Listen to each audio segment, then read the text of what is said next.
raadiyoo sagalee walabummaa Oromiyaati.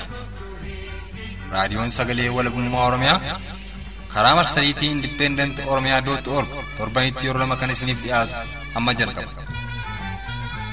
Raadiyoon sagalee walabummaa Oromiyaa akeeka qabsoo kan saba Oromoo bilisaaf biyya Oromoo walab sirna dimokiraasii faqaan bulu deebisanii gadi dhaabuuf godhamu deeggara. Akeeka qabsoo kana babal'isuufis hojjeta.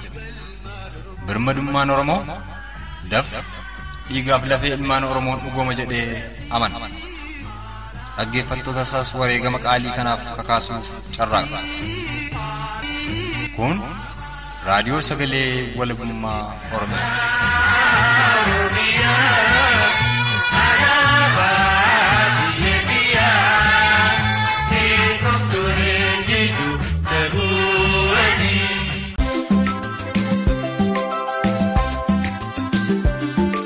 Har'i guyyaan dilbata hagayya 12 barri bara 2018 harka fuunee dhaggeeffattoota keenya jaalatamu ashamaa sagantaa keenya guyyaa har'aatiin waliigaltee araaraa adda bilisummaa Oromoo obbo Daawud Ibsaan hoogganamuu fi mootummaa koloneeffataa wayyaanee gidduutti adeemsifame irratti xiyyeeffachuudhaan kurfiilee qindeeffanne qabannee dhihaanneerra. Egaa dhimma waliigaltee adda bilisummaa Oromoo obbo Daawud Ibsaan hoogganamuu fi mootummaa koloneeffataa wayyaanee gidduutti raawwatame ilaalchisuudhaan raawwatamuu waliigaltee kanaa duras ta'e erga waliigalteen kun raawwatame booda haaldureen marii araaraa kanaa fi qabxiileen irratti waliigalteen kun raawwatame uummata Oromoof ibsamuu dhabuusaarraa kan ka'e sodaa fi yaaddoon uummataa karaa miidiyaalee fi marsaalee hawaasaa garaagaraa deddeebi'aa turuun ni yaadatama. Ka'umsaaf akka nuu ta'uuf sagalee qeerroowwan Oromoo Oromiyaarraa karaa bilbilaanuu dhaqqabe keessaa muraasa isin haa dhageessisnu. Kun gurra uummata maraa kan jirudha. Uummanni hundumtiyyuu kana gurra keessaa kan qabudha. Kan yeroo hundumaa dhaggeeffachaa eegaa turedha.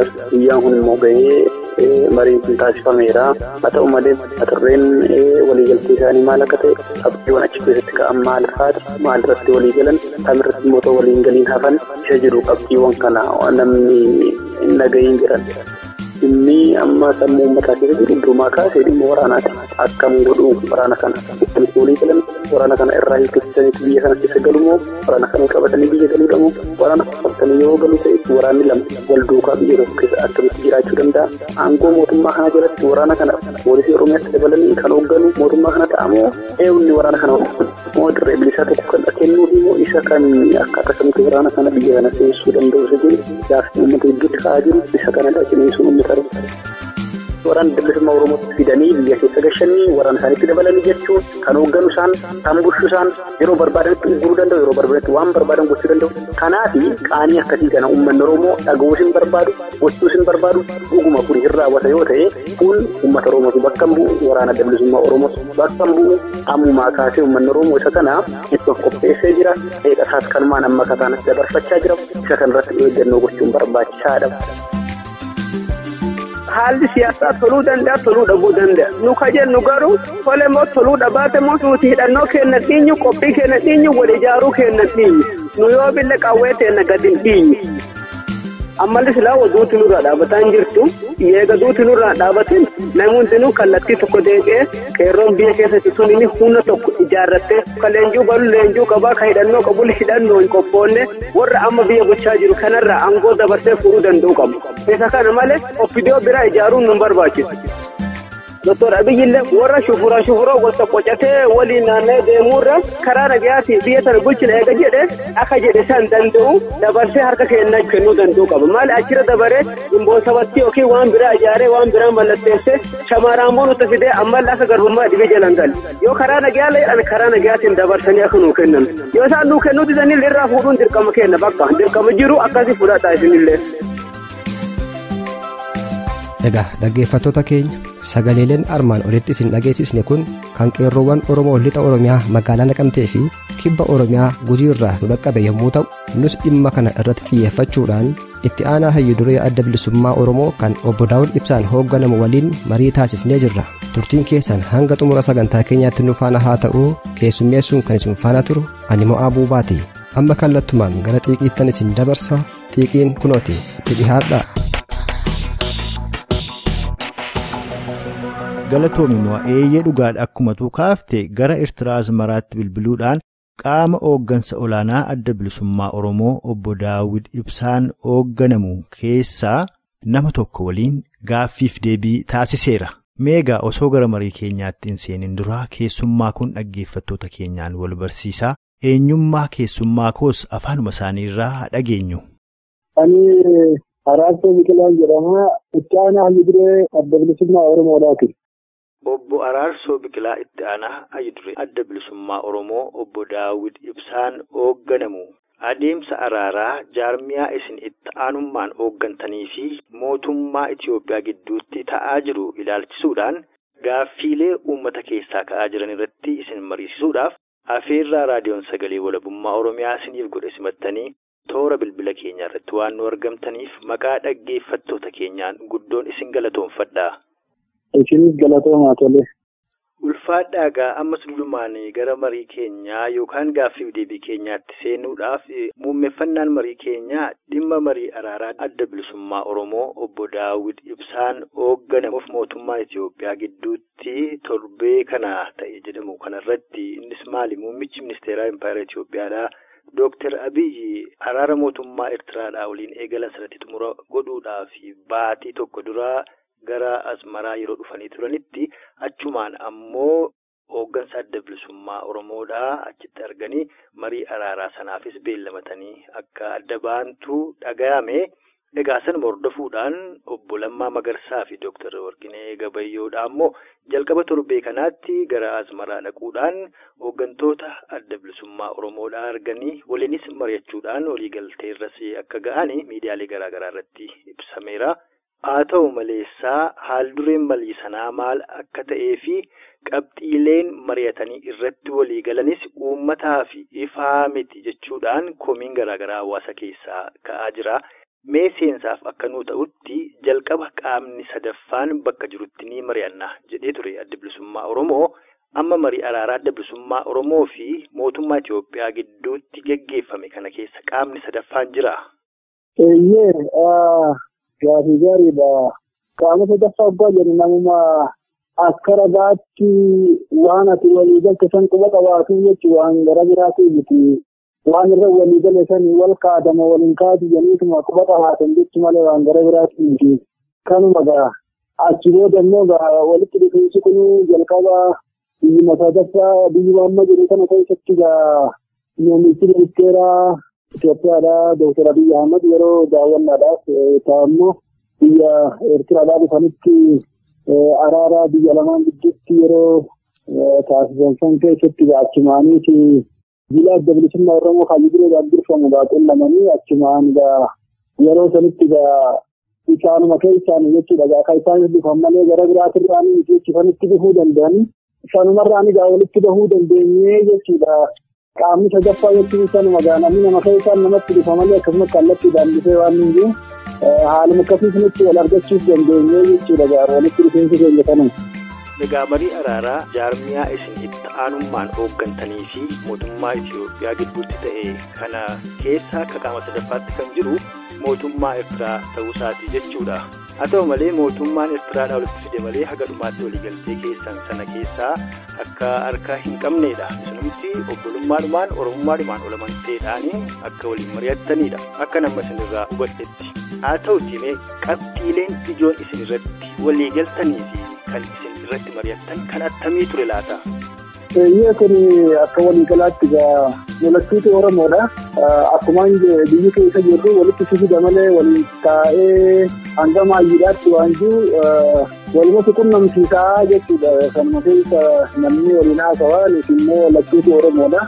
Isaanis biyyattii kana keessatti akkuma jenne fedhii qabanii akka rakkinni biyyattii kana keessa jiru dhaabotiin siyaasaa hundinuu adda bilisummaa Oromoo qofaa miti karaa nagaatiin biyya keessatti deebi'anii qabsaa'uun fedhii qabanii nuti 1992 eegaleetiin yeroo adda addaatti karaa nagaatiin waaqeffachuudhaaf rakkina kana furuudhaaf yeroo adda addaatti tattaaffii guddaa goonaa ture tajaajila mootummaa wayyaanee yeroo amma duraa hojiitti hiikuu hin dandeenye jechuudha. Kun ammoo ammaan kana isaan gama isaaniitiin fedhii qaban labsaa adda addaa godhanii turanii labsiilee danqaa jaarmoota siyaasaa garaagaraa irratti ture kan akka shororkeessummaa hundaa kaasanii kanaaf fedhii qabaachuu isaaniitu ture jechuudha. kanarraan eegalee nuti egaa adoolessa 9 Dr. Abiyyii fi Jilli Adda Bilisummaa Oromoodhaa kaayyoodhaan dirqama walitti dhufan booda walitti deebinaa jila gama keenya isinitti argina kan jedhuun walitti dhaammatanii addaan bahamee jechuudha. Isuma sangaa hojjechuu kudaaf jechuudha agayya torba kan amma jilli kun dhufee Jilli Adda Bilisummaa Oromoo Daawud Ibsaa waliin fi akkasumatti abbama Lammaa Magarsaadhaa Pireezidaantii Oromiyaa fi akkasumatti ministeera Haajaa Alaa kan Itoophiyaadhaa fi wajjin walitti dhufamee haasawamee jechuudha. Wanti irratti walii galame tokko keessattuu rakkinni jiru akkamitti furamuu danda'a? Biyyattii kana keessatti maal barbaachisa hayyuu bal'inaan kaafamee waliin haasawame jechuudha. Kana keessatti ammaan boodatti karaa nagaatiin Adda Bilisummaa Oromoodhaatis walabatee biyya keessatti jechuun akeeka isaa akkaataatti galmaan ga'uu danda'u. Waraanni gama lamaan dhaabbatee nagaan akkaataa biyyatti deebi'eetiin hoogganisaa biyya keessatti hojiitti fufuu danda'u jechuudha irratti walii galan. Waan ammoo garaagaraa kan namni tokko 2 3 4 waa gurguru koreen gamtaa tokko dhaabbatee fuula dura waan akka teeknika gartee keessatti waa daddalagamutti fuula dura irratti bal'inaan eega biyyatti galamee gattaan irratti hojjetamaa jechuudha. Kana jee hawaasni sila akka bal'inaatti eeguusan fuula duratti dhufnaa jechuudha. Ammaan kanatti hundeeratti karra walii galama olaamaan taadhaan osoo nama jidduu hin jiraatin jechuudha. Kan ammaan kanaaf maali walii galteen jalqaba namni olumatti siibita malee sumaati fudhataa jechuudha. Gartee waan ta'e isaanis sadii guddaa qaban lachiitu Oromoodhaa nutis sadii guddaadha qabna. Kanaan wanni ammarra ganya guddaan isa kanaa jechuudha. Walii galatti biyyatti deebanii karaa nagaatiin qabsaa'utan hundeen isa kanaa jechuudha. Ulfaadhaa egaa fedhiin araaramuudhaaf rakkoo furuudhaa qaama lamaanuu bira akka turee fi Oromummaa giddu galeessa godhatuudhaan jaalalaan walamantaadhaan obbolummaadhaan mari'attanii gara araaraatti akka deemtanidha. Isinis kan isin kaaftan Hayyudureen Adda Bilisummaa Oromoodhaa obbo Daawud Ibsaa fi qaama mootummaa Itoophiyaa irraa immoo obbo Lammaa Magarsaadhaas waa'eedhuma jaalalaa fi Oromummaa obbolummaa sana kan isaan kaasan. Egaa qabxiilee marii araaraa fi wantoota irratti walii galtan kana Oromummaa sana giddu galeessa godhatuudhaan akkuma wal amannee jedhame sana afaanumaan itti walii galame moo barruudhaan taa'ee wanti walii mallatteessitan jira laata? Lakki walii galteen barreeffamee mallatteeffamee akkasitti karaa nagaatiin galanii socho'anii walla bakanii biyya keessatti hojjechuu qabu irratti walii galteen barreeffamaan kaa'amee malee akkasumatti afaan qofaan kan ta'e miti jechuudha. Bara 1991 yeroo mootummaan ce'umsaadhaa ijaarame Adda Bilisummaa Oromoo fi warra TPLF gidduu ka dubbataa tureef akka jaarsaa yookaan qaama sadaffaatti ka ture mootummaa Eertiraa, Sudaanii fi mootota warra dhiyaati. Haa ta'u malee qaama araarsituu yookaan qaama sadaffaa keessaa tokko ka ta'an loltoonni mootummaa Eertiraadhaa loltoota TPLF yookaan Adda Bilisa Baasaa Uummata Tigraay tumsuudhaan waraana Bilisummaa Oromoo irra kan biyyaa baasan warra kaan mooraa keessatti fixan warri kaanas immoo maleedhaa keessatti gidirfaman. Har'ammoo Addi Bilisummaa Oromoos mootummaa Itoophiyaa wajjin akka marii araaraa geggeessuuf kan walitti fidee fi qaama sadaffaas ta'e gidduutti argame mootummaa Eertiraati. Egaa kanarraa ka'uudhaan akka shakkiitti wanti dhaga'amu yaaddoon uummataa inni guddaan araara Adda Bilisummaa Oromoodhaan mootummaa Itoophiyaa gidduutti ta'e kana keessa harki Eertiraa fi dhiibbaan mootummaa Eertiraa jiraatu inafuu warra jedhantu jira. Mee marii araaraa isinii fi mootummaa Itoophiyaa gidduutti ta'e kana keessa dhiibbaan mootummaa Eertiraa irraa si mudate jira? Kallattii hundaanuu namni waa yaaduu fi sammuu keessatti waan dabalaa waatiin qaluun gaafachuun dammaqee uummata keenyaatii fi hubannoo amma dura qaburraa ka'eeti kana gaafata kun gaafuma ta'uu qabdu. Kanaaf gama mootummaa Eertiraatiin dhiibbaan tokkollee Adda Bilisummaa Oromoo irra hin jiru jechuudha.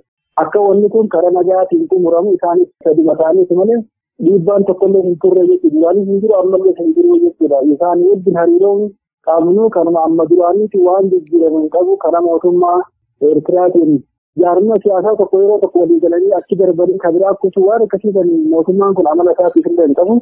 Haga ammaa baroota dheeraadha kan waliin turre 98 fi amma gidduun waan dheeraadha.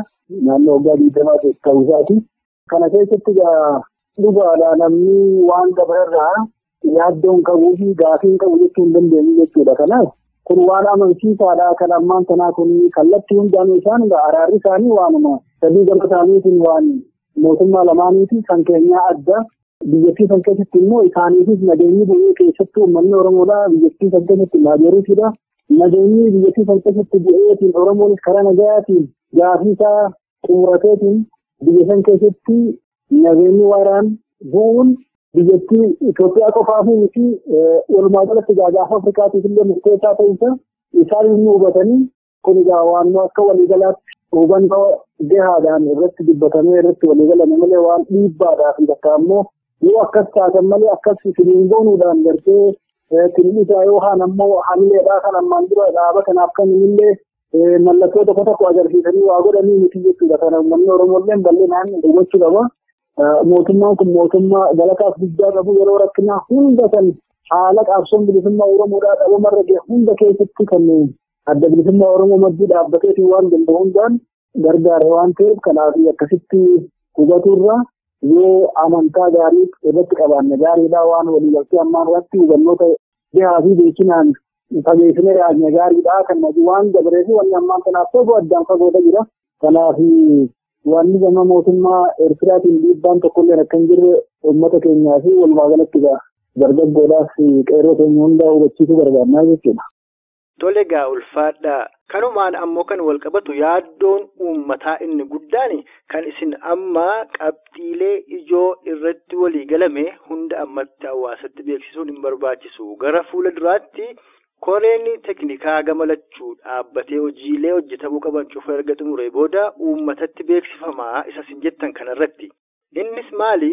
Bara 1991 hooggansi adda bilisummaa Oromoodhaa osoo uummata hin mariisisin, osoo uummata hin hirmaachisin mootummaa ce'umsaatti seenee waraanas hidhannoo hiikkachiisee mooraatti galchee sunimmoo gaagama guddaa dhalchee ammas qabxiileen irratti walii galame dhokatuun kun akka uummanni waan gara fuula duraatti ta'uuf hin qophoofne taasisaa jedhaniiti yaaddoo isaanii ibsatu. Egaa dogoggora seenaa darbe giddugaleessa godhatuudhaan yeroo ilaalamu yaaddoon uummanni qabu kun dhuguma nama jechisiisa. Mee isin isa kan akkamittiin ilaaltu qabxiileen marii irratti walii galame suniif adeemsi araara sanaa uummataaf ifaa ta'uu dhabuusaa jechuu kooti. Yoo dhugaadhaa namni biyyaa qofa halkan ta'e godhaisaa jechuun akkuma jiru maayimaansii Oromoodhaa dhugaadhaa waan dabirarraa dhiiroo maali fayyadu dabni olii qaqqabee ta'uu ni jira jechuudha.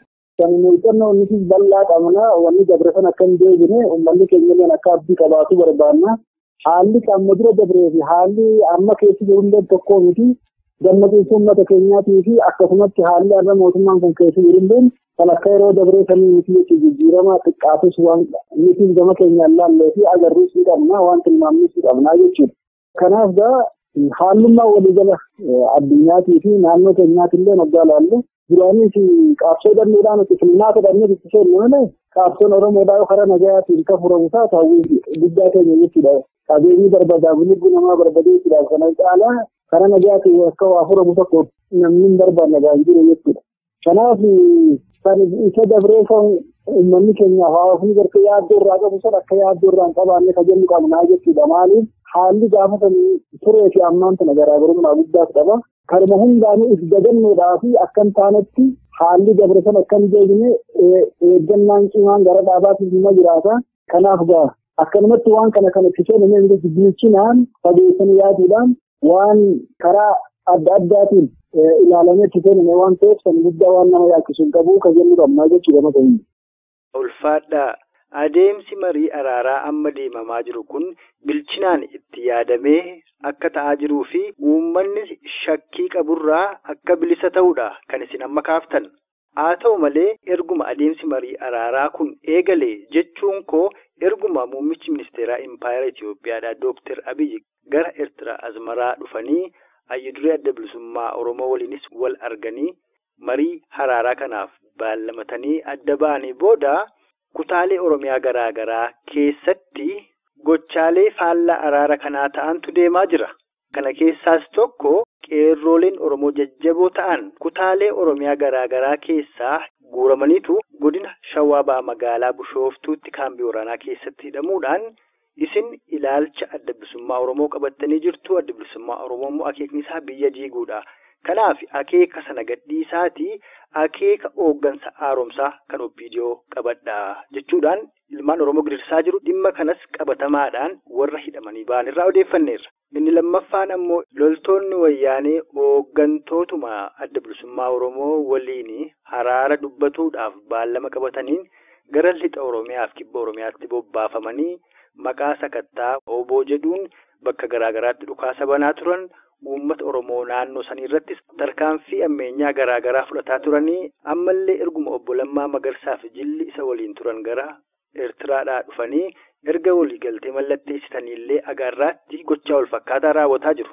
Kan biraan ammoo godina Booranaa magaalaa Yaaballoo fi godina Gujii magaalaa Fincaawaa akkasumas naannoo magaalaa Haraqallootti dargaggoonni Oromoodhaa waraana bilisummaa Oromoo wooboo waliin hidhata qabdu jedhamuudhaan loltoota wayyaaneedhaan itti dhukaafamanii kan isaan ajjeefamanii yeroodhuma obbo Lammaa Magarsaaf jilli isaan waliin jiran isin waliin waliigaltee haraaraa mallatteessaa jirtan sanatti ture.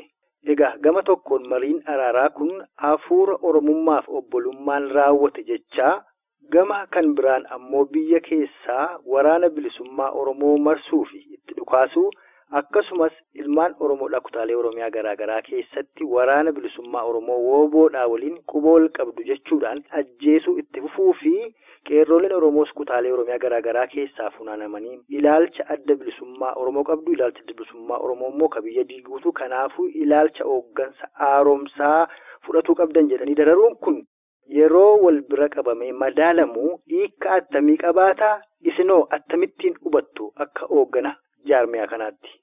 Waan kana karaa adda addaatiin wanneen amma dura tattaan gama keenyaan akkuma jalqaba Piraayimister Yohaan Muummicha Ministeera Itoophiyaatti wajjin wal argannee labsii dhukaasa dhaabinsaatiif labsinee turre jechuudha. Kunis yoo ofittisuu taate malee uumni keenya diina bakkatti barbaadee rukutuudhaaf kana kanarraa akka iskusatu jennee labsiif baasanii jira. Kunis maaliidha nagama kana akka inni galma gahuuf hin jechuudha.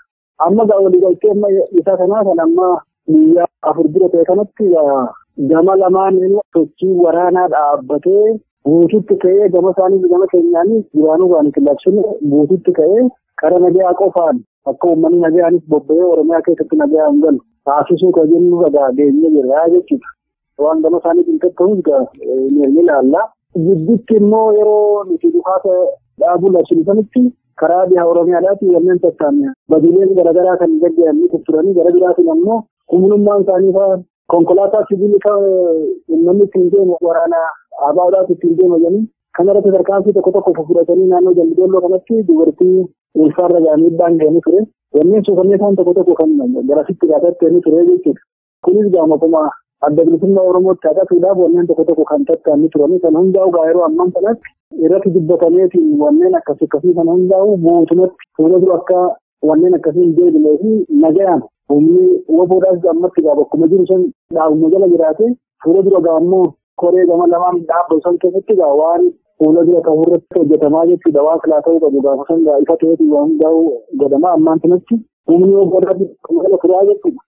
Noof kalchaa walirratti dhukaasuun akka dhaabbatu waliigallee jettan haa ta'u malee erguma waliigaltee kanarra geessanii walii mallatteessitanii boodas adamoon loltoota mootummaa Itiyoophiyaan waraana bilisummaa Oromoo irratti gaggeeffamu itti fufee jira. Woobootti marsuun woobootti dhukaasuun haga har'aatti illee hin dhaabbanne. Mee inni kunoo akkamittiin ilaalama? Akkuma irreen kana ibsee bar waliigalteen kun boodatti sochii waraanaa gama tokkolleedhaan hin gaggeeffamu jechuudhaan ifatti waliigalame kana booda waan ta'uu dhufaan ilaallaa jechuudha. Wanni hundi dhaabsoodhaati waan kanaatu dhufatantu ta'a jettee irraa sodaattu hin qabdu hidhannoo kee jabeeffattee waan sirriitti isaadha. Waliigaltee kanallee akkuma hara nagaati wanni kun milkaa'u taasisuu irratti gama keenyaan hojjanna malee santu ta'e kanaatu jennee waan kanatti amma waliigaltee ta'e kana kun ammallee waan akkasiitu mul'ata jennee gaarraa waan waliin deebinu kan kanaaf shawwaan mul'atu hundaa waliin gaafatama isaa isaanis waan gama keenyaan dhufu gaafatama isaanii fudhanna jennee kanarratti waan walii galameef ammaan booda hundaa'u uummatuma keenya wajjin hundi keessaa waliin ilaalaa maaltu dhalataa gaa hubataa waan jijjiiramuu qabuuf walumaan jijjiiraatiin godhannaa jechuudha. Kanaaf kun ta'uu hin danda'a ta'uu waan amma gara kanaaf informaatiina garaagaraatu jira gartee kaan haala adda addaatiin waan deddeemu isaan qulqullaa'ee haalli jiru bareedaadha waa tokko nagee malee fakkiin takka hin jiru namni dhamaan jiru du'aan hin jiru kajan hin qabne jechuudha waan fuula duratti deemisa keessa dawaa kan hanqisaadhaa deemu gaanii qabaarne kana hundaa bal'inaan haala biyyattii keessa jiru hundi keenya walumaan hubannaa jechuudha. Kanaaf isaanillee guututti wanneen xixiqqoon garaagaraa hundinuu dhaabbatte kajan hin qabneetu warreen faallaa jijjiirama xiqqaa mul'atu kana hin barbaanne akka wanni hin galman deemi faallaa dhaabbatu akka jiran hundi keenyaa irratti waliigallee jiran hubannaa jechuudha. Kun fakkeenya akka ta'uu danda'u naannoo Soomaaliyaatiin waldaan geejjiban kana yoo ilaalle warreen maqaa poolisiidhaatiin deemu yeroo adda addaatti akka lafa bal'ifannaadhaaf waa hedduu goggonanii garaagaraa walloodhaatiin akkasumatti warri Affaar hidhatanii waa goggonan kun ammoo warruma ammaan dura rakkina guddaa uumaa ture kantu ammallee dhaafudha. Jijjiirama xiqqaa ammaan kanatti karaa nagayaatiin waa furuuf hojjetamu kana ammallee haala adda addaatiin warreen ummaan isaan gaafa dura afatti tolfatan bakka bakkatti tolfatan kun dhiiga dhangalaasaa akkatti isaanii jira iddoo adda addaatti ni agarra. Kun waan waliigaltee keenya faalleessin qabu ittuma deemnee finidha waan kana walumaan itti irratti qaabsoomnaa tajaajilli qabnaa jechuudha keenya. Tole egaa ulfaadhaa egaa qabxiilee kaafnee fi isinis irratti yaada keessan nuuf qooddan kanarratti tarii gara fuulduraatti waan uummanni jedhu ilaalleetti deebi'uun keenya hin hafu haa ta'uuti mee gaaffiin kiyya kan itti aanu egaa akkuma beekamu akeekni qabsoo bilisummaa Oromoodhaa. Biyya Oromiyaa koloneeffattoota mootota Abashaan dhuunfatamtee Impaayera Itiyoophiyaa jala turte kana walaboonfatuu fi uummanni Oromoos bilisummaadhaan biyya abbaasa Oromiyaa keessa akka jiraachuu danda'u taasisuudha. Addi bilisummaa Oromoos kanaaf qabsa'aa ture. Egaa waliigaltee araaraa amma ta'e kana booda kaayyoodhuma kanaan qabsoo itti fuftumoo waliigalteen araaraa kun kaayyoo keessan waan isin jijjiirsise qaba? Gaariidha kana addi bilisummaa Oromoodhaa caasaa gaamataa isaa qabaa akkasuma kora sabaati caasaan olaanaan isaati korri sabaa kaayyoo adda bilisummaa Oromoodhaa korri sabaa afuraffaadhaa waan jijjiiran qabu jechuun bakkuma jira.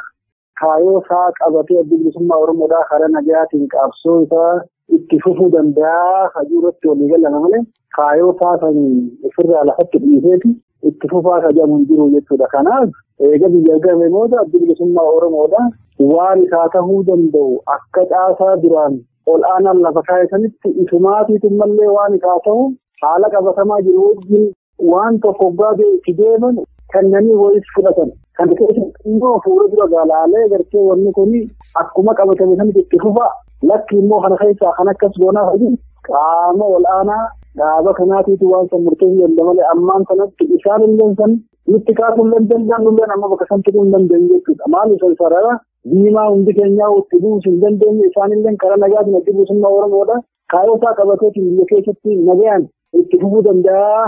Hajuu irratti walii galame malee ammaan kanatti kana gataa kana fudhadhaadhaatti waan akkasiitti waan jiru hin turre jechuudha. Kan akkasumatti beekuu danda'udha. Kana walumaanii uummata Oromoodhaati wajjin maaltu nu baasa? Akka jaarmina siyaasaa tokkotti illee maaltu nu baasa? Bara dheeraatti qabsoonni ati hin beekne ammaan kanaatti wanni fuula duraa hoo maal ta'a? Waanuma fuula dura gaa'u uummata keenyaa wajjinis mari'achaa walii keenyaa wajjin mari'achaa akka Oromoodhaa tolu tokkotti deemni ta'a jechuudha. Tole egaa ulfaadhaa waliigalteen ammaa akeeka qabsoo bilisummaa Oromoodhaa kan qabatanii qabsaa jirtan kan hin jijjiirsisu akka hin taanedha kan isin kaaftan. Haa ta'uutii mee carraa kanatti fayyadamaati namootni hin beekne yoo jiraatan akeekni qabsoo araarri kun kan hin jijjiirsisinii fi kan isin qabatanii deemaa jirtan kan akkamii akka ta'e asumaan osoo nu yaadachiiftanii. Uummanni Oromoodhaa akka biyyaatti hiree mataa isaa gaa'ifuma isaatiin murteeffachuu danda'a.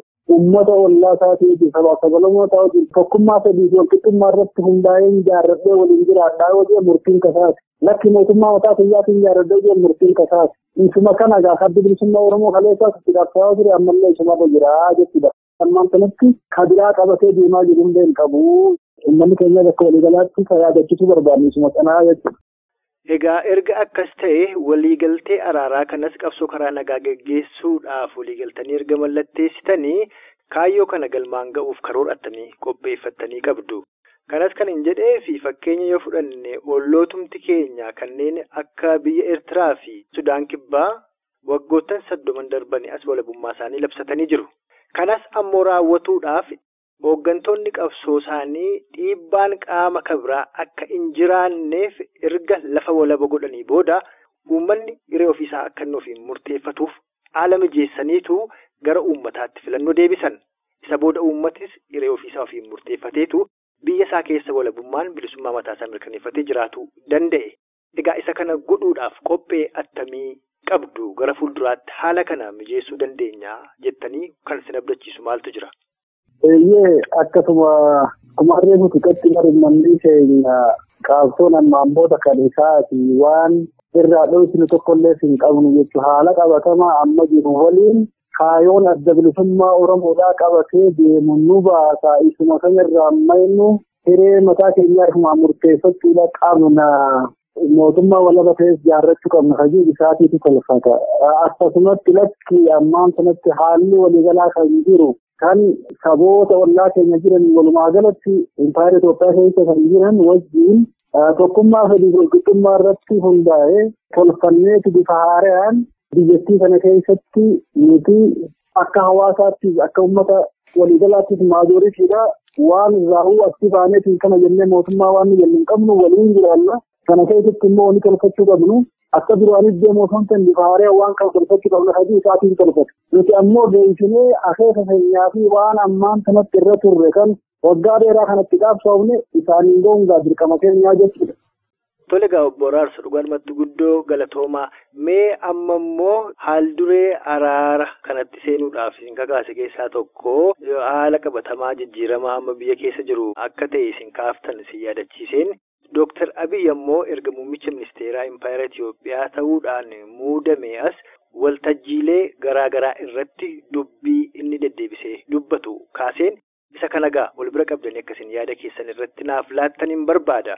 Innis maali? Dooktar Abiy erga muummicha ministeeraa Impaayera Itoophiyaa ta'anii booda kan isaan deddeebisanii faarsanii waa'ee Impaayera Itoophiyaa guddittii deebisanii ijaaruuti.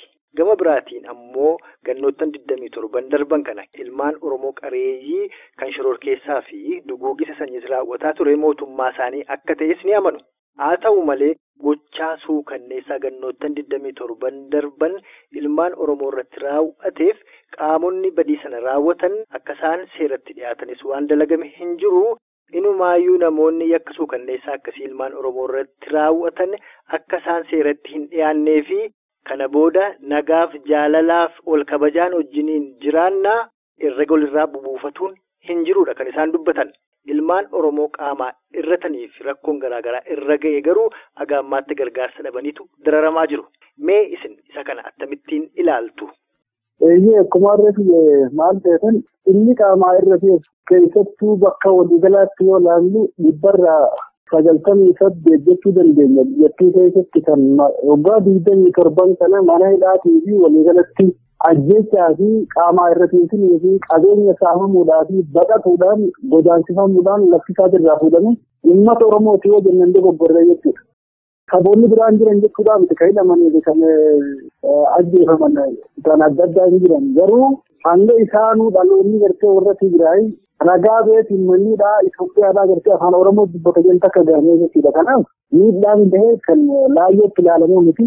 Kun hundinuu immoo fuula duratti waan koreen itti dhaabbattee miidhaa gahee kana tokko tokko laaltee warreen waan san hojjete seeratti dhiyeessuudhaaf kun hundinuu waan fuula duratti deemamuu jechuudha. Warreen qaamaa irratanii rakkina irraan gahee kana tajaajila barbaachisu kunuunsa barbaachisu akkaataa tokko hunda koreen dhaabbachisan if keessatti gartee laaltee waagoota jechuudha malee kanuma akkasumatti inni qaamaa irra teessee rakkinni meeqa irra beekuun hundinuu akkasumas gatanii afur tokkoomteetti mallitti godhama jechuudha maaliin gargaaruu danda'u. Warra waan miidhaa kan geesse immoo yoo xiqqaate garteetiin maqaan isaanii beekameetiin akkaataa itti fuula dura seeraaf dhiyaatan irratti gaafa hojjetamaa jechuudha malee akkasumatti kan lafatti dhiifamuu miti jechuudha. Namni waan barame gaatu qopheeffateetiin gartee sadarkaa addunyaatti warri akkasii kan nu gaafatamu qaba jedhu kun waan jalaa hafamuu fi waan yeroo fudhata. Kanaaf jijjiirama xiqqaan amma mul'atu kun madaalli isaa garuma haala amma jiru kanarraa gara wayyaatti dhawaataan deemu fakkaata malee sadarkaa amma jiru kanarraa gaasii deebu tokkotti mul'atu jechuudha. Kanaaf kan akkasitti ilaalla. Kan ammoo Itoophiyaa tokkittii san tajirii san kana afaan tokko aadaa tokko maali jettuun sanna biyyi isaan oofanii hajjisan kun waan dhugaarraa fagaatu. Ammaan sanatti biyyattii tasgabbeessuudhaaf warreen ammoo alaabaa saniif fudhatanii fiiganii ni arganii kanaaf ni arganii hunduma isaatu ammaan sanatti haala waliigalaa kana ilaalaniituma qabbaneessanii kana keessatti dabarru mala gartee fuula dura namni eegana fi harkateetiin haala kana keessatti qotti dabre booda akkamitti deemuu danda'a waan fuula duratti dhufuudhaa deeman ammaan sanatti hundaa'oo walitti bu'uu fi alaabaa kanamaa qabatte sammaa qabatte jennii jechuudhaan bakka adda addaatti maashorkaa biraa uumurra ammaan sanatti jira qe'umsa keessa jechuudha ammaan sana akka jiramu haala kana keessa dabruudhaaf ammoo namni waan dubbatu ni qabaataa jechuudha akka waliigalaatti biyyattii kana karaa nagayaatiin waa furuudhaaf jaalala tokkummaa maal waan garaagaraatiin tasgabbootee waan ammoo nagaa argattu taasisuudhaaf waama isaan akka tooftaatti gaadhimma itti ba'an ta'eetu mul'ataa yeroo akka xiinxala keenyaatti itti ilaallu. Tole galatoomaa Dooktar Abiy kan inni waa'ee impaayera Itoophiyaadhaa guddittii ijaaruudhaa san kaasee waa'ee tokkummaas faarsuu impaayera sana tasgabbeessuudhaa fi tooftaadhaaf akka inni itti fayyadamutti xiinxallaadha kan isin jettan. Haa ta'u malee abashoonni kanaan dura aangoorra turanii dubbii Dooktar Abiy kanatti mirqaananii keeyyanni 39 haqamuu akka qabuudha gama garaagaraan kan isaan dubbataa jiran. Kana qofaas ammoo osoo hin taane bakka tokko tokkotti alaabaan bilisummaa Oromoodhaas abashootaan gubataa turedha. Sababiin isaas alaabaa kanaaf qabsoo walabummaa Oromiyaaf godhamu walitti hidhanii waan ilaalaniif ta'uu mala. Meegaa kanuma giddugaleessa godhatuudhaan waa'ee keeyyata 39 kan abashoonni haqamuu qaba jedhanii kana isin maal jettu?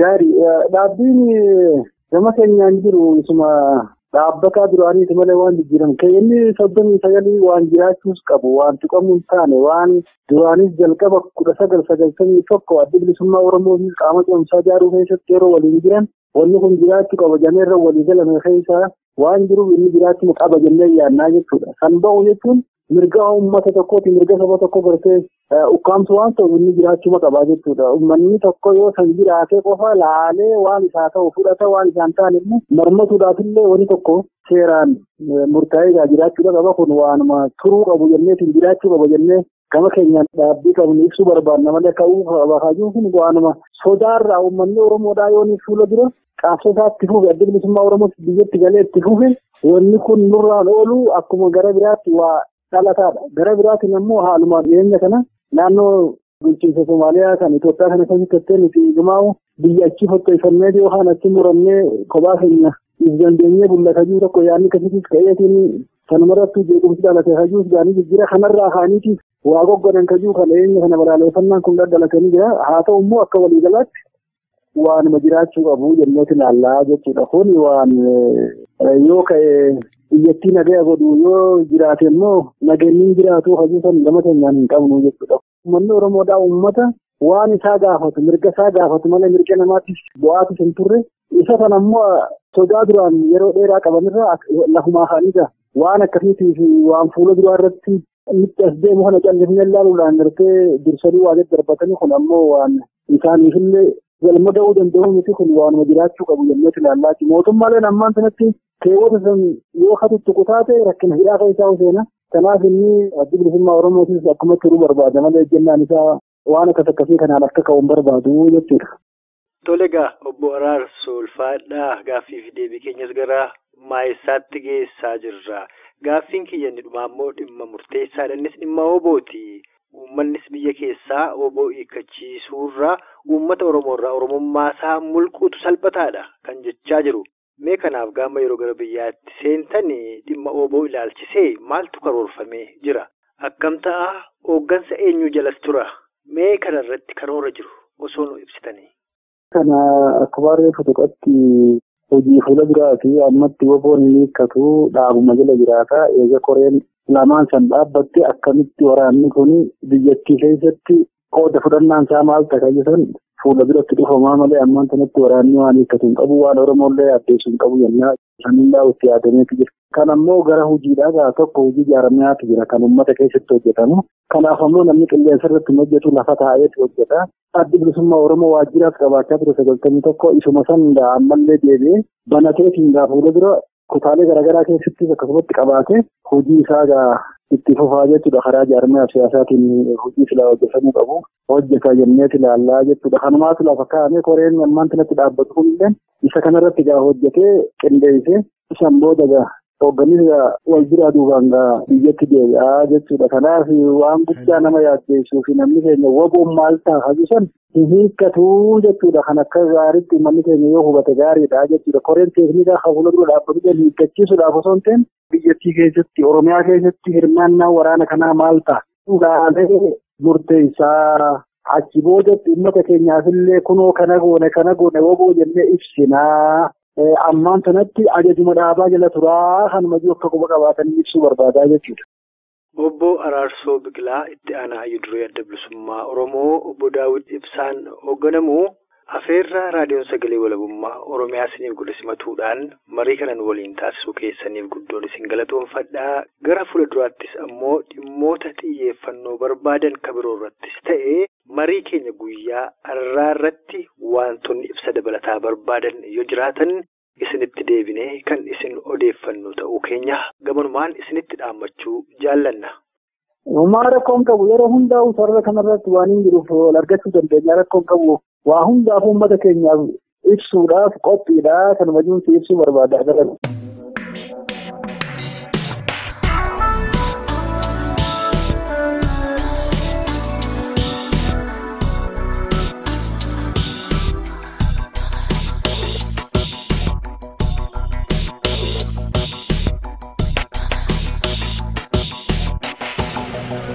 Egaa dhaggeeffattoota keenya jaalatamoo sagantaan keenya guyyaa har'aa armarratti ba'eera.